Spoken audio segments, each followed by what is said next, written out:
지난 2022년 한 해 산불로 사라진 우리나라 숲의 면적은 얼마나 되는지 알고 계신가요?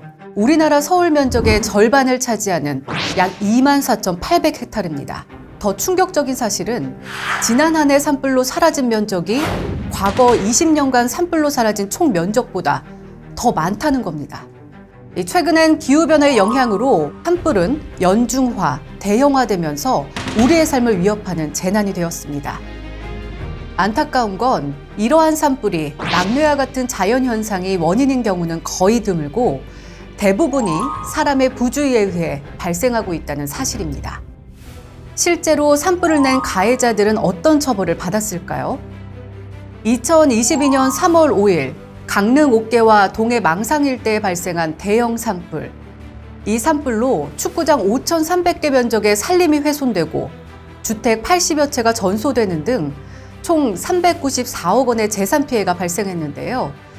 이 산불은 60대 이모 씨가 자택에서 홧김에 토치로 불을 질러 발생했습니다. 이로 인해 이모 씨는 징역 12년을 선고받았죠. 1994년부터 2011년까지 스트레스를 해소하기 위해 무려 96회나 울산 임야에 불을 저지른 김모 씨. 징역 10년에 4억 2천만 원을 배상하라는 선고를 받았습니다. 이처럼 고의로 산불을 낸 사람에게는 산림보호법에 따라 최고 15년의 징역에 처할 수 있는데요. 그렇다면 실수로 불을 낸 사람은 처벌을 받지 않을까요? 아닙니다. 실수로 산불을 냈을 때도 3년 이하의 징역 또는 3천만 원 이하의 벌금이 부과되며 때에 따라서는 손해배상도 해야 합니다.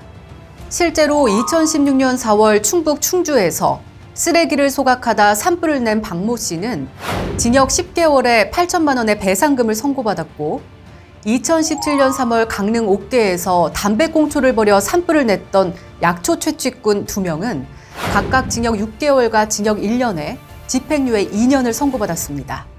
산에 오를 때에는 산림보호법에 따라 라이터와 같은 인화물질을 가지고만 있어도 과태료를 내게 됩니다.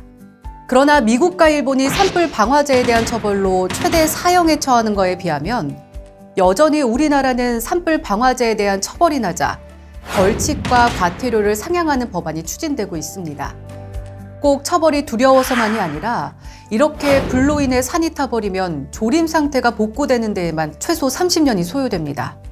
우리 모두를 위해 산행 시 더욱 주의를 기울이고 절대 불을 내서는 안 된다는 것을 기억하고 실천해 주세요.